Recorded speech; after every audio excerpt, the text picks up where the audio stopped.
Well, 15 years ago, Dr. John La Puma was 35 pounds overweight. So he decided to do something about it. In the process, Chef MD was born. Hey, Dr. John. Hey, Dr. John. Dr. John, what do I eat for that? Got a stomach ache? Try some turmeric. He's a doctor and a certified chef.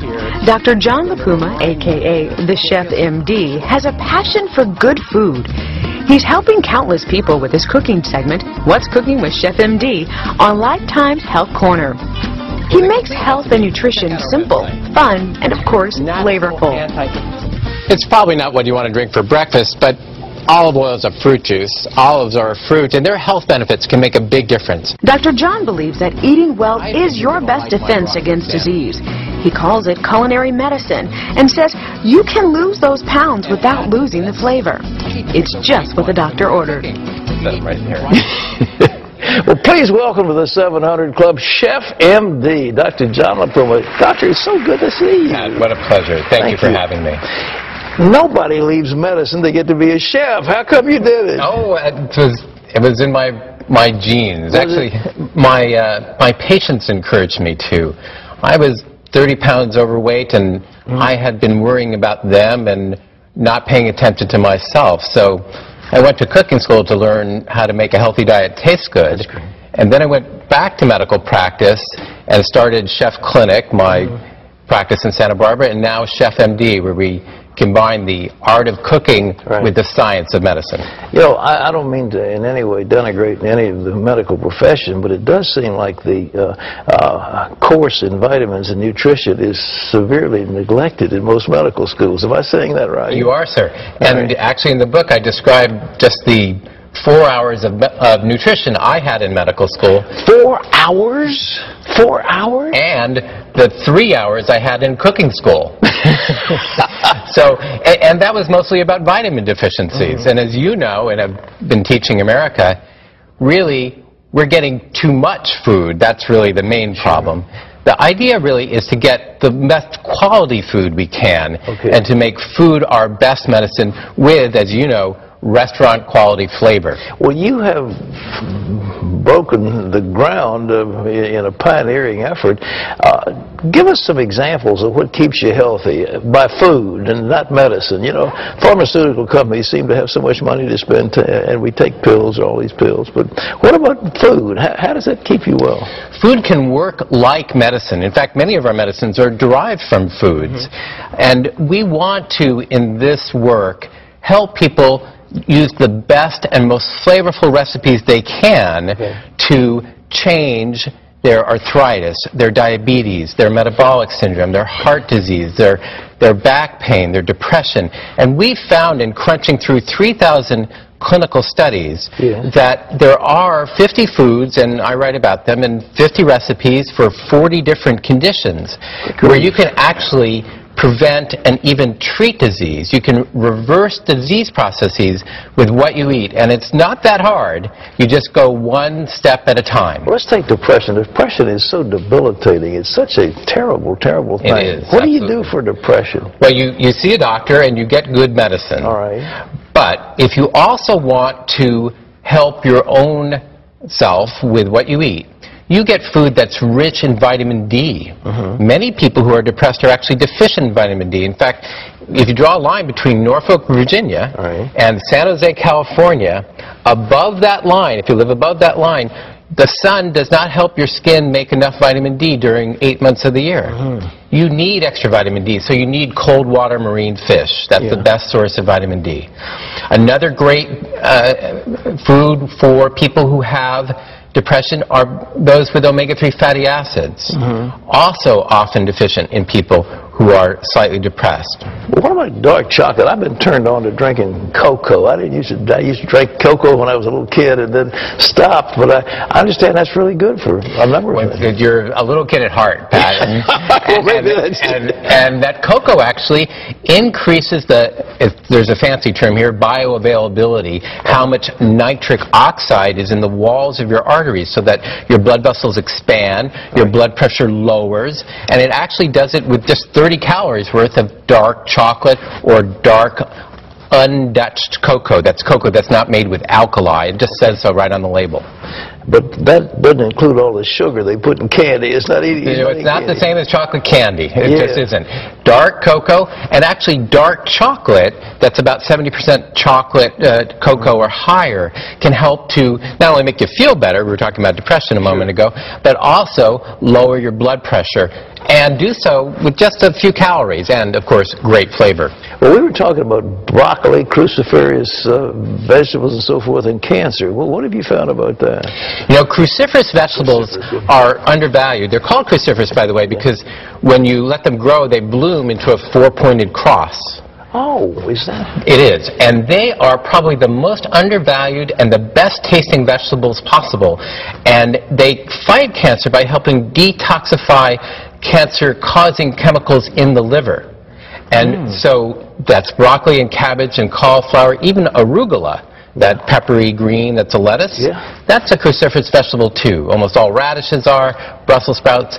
And there are easy, simple ways to prepare these in my recipes, which are 10 ingredients or less, 30 minutes or less, that I just want people to love, enjoy, and really try. But that actually works on the liver. The liver is supposed to detoxify your body, but this, what does it do to the liver? It helps activate a gene in the liver that detoxifies the carcinogen. It's 2 or 3 steps away from a direct hit. But that's how food works. It's more subtle, not as targeted as medicine, but more subtle and actually just as powerful if you give it a little time and a little practice.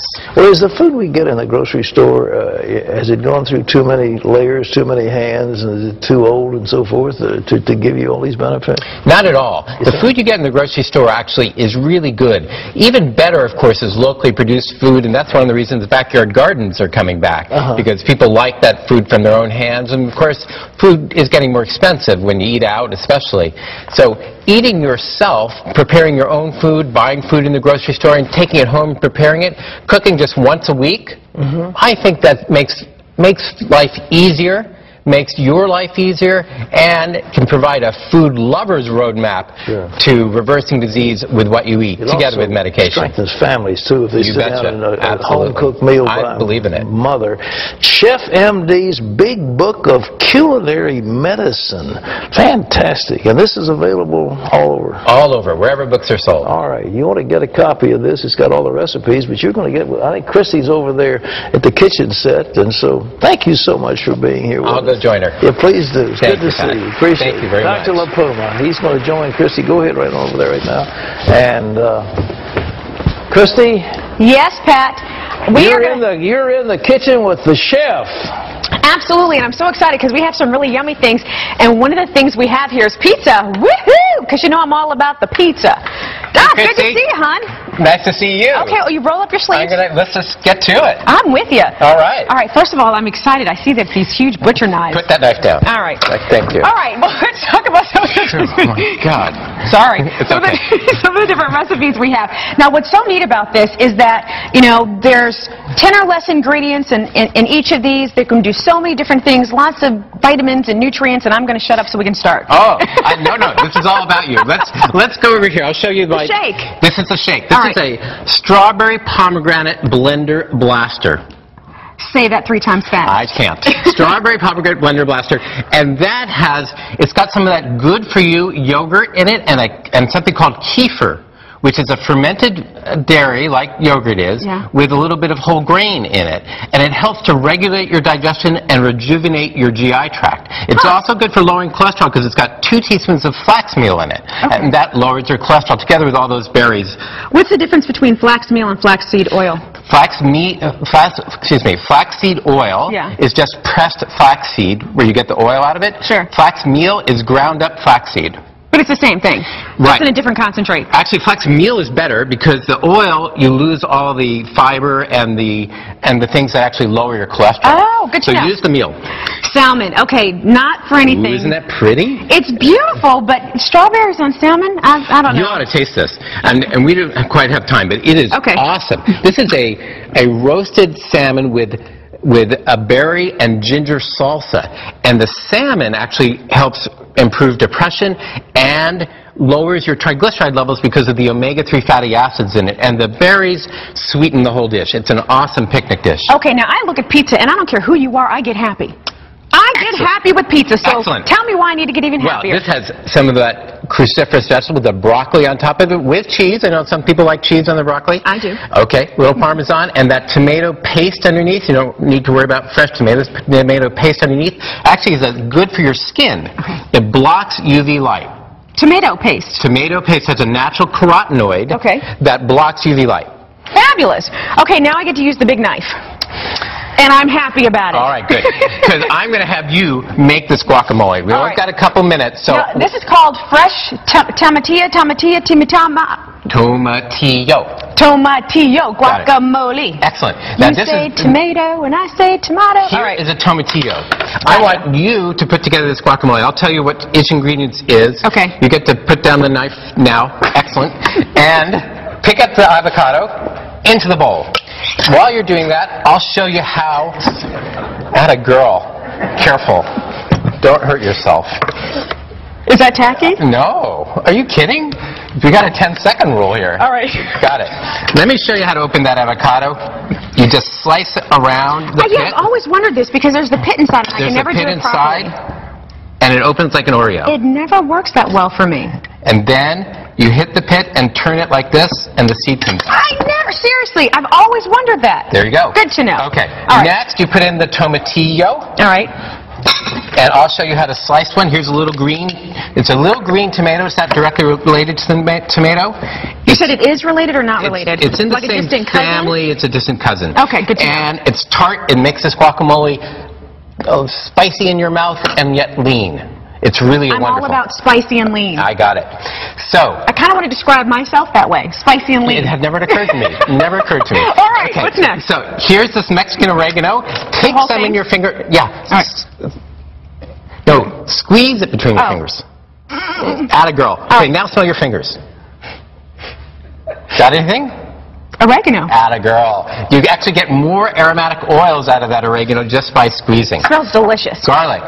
Not a problem. Love garlic. Okay. And pretty soon, serrano chili pepper. I'm going to show you how to get the seeds out of this. You go ahead. Is this hot? Is this a habanero? It is. No, it's a serrano. Okay, what's the difference? Serranos are long and skinny, and they're a little spicier, and they have grass in them. They taste a little like grass. I just sliced that open. I'm going to do it again just for effect. All right. Watch. So are these hot and spicy? These are hot and spicy, and they have a chemical in them called capsaicin, which actually helps to relieve pain. Really? Yes, and it's used as a topical pain reliever. And the way you get the seeds out is to use a little teaspoon like this, and you just scoop across. Oh, because it's the seeds that cause the fire and the heat, correct? It's the seeds that cause the fire and the heat and the ribs, and now you have a clean serrano. All right, so now you just have more flavor than the spice. So is it all done? Do we have more everything? Flavor, not so much heat. Okay. A little bit of salt. I'll help you with that. A dash will do you. You gotcha. And what else? I think we're done. Fabulous. Any chips? Oh, maybe some serrano. I mean, cilantro. Okay. Cilantro, like all herbs, is high in antioxidants. Okay. Helps to prevent rusting in your arteries, which feed your brain, your heart, and your skin. Wonderful. And what would we take? Chips with this or vegetables? We could do some chips and vegetables. Actually, we'll just spoon that right in. Okay. Okay. Okay. Atta girl. And can you tell I don't have a cooking show? You are doing Because when great. the real cooking people do this, it's so beautiful and lovely. They don't kind of mess it up like I do. I think you're doing great. Watch this. Okay, rock your stuff. Let's see. What else are you going to do? So I think we got... Is that pretty or what? It's gorgeous. It's gorgeous, and I'm sure it's delicious, too. Well, listen, recipes for all the food we've shown you today can be found in Dr. John's book. Is your book over here? Here's your book. All right. Imagine that. And it is called It's called Chef MD's Big Book of Culinary Medicine, and it's available nationwide. And I'm so impressed at Dr./Chef. So I can eat, and if something happens and I've had the Heimlich, you could... We could do that, or you could eat the guacamole and lower your cholesterol right there. Absolutely. Plus, we also have a free fact sheet for you. There's a fact sheet somewhere, too. I think it's over there. There we go. Thank you. You're so helpful. Anytime. It's called Make Your Food Your Medicine. And remember, it's free. All you have to do is just call the number on your screen or log on to cbn.com. Excellent. Thank you so much. I appreciate you. What a terrific guacamole you just made. Thank you so much, and thanks for teaching me how to do the avocado. I always wondered. Anytime. Wonderful. Pat, over to you. Chrissy, before we leave, I want you to taste that stuff. You just made it. I want to see how that capsaicin goes in your mouth. Listen, I'm all about it because I love me some guacamole. It'd be better with chips, though. All right. It would be.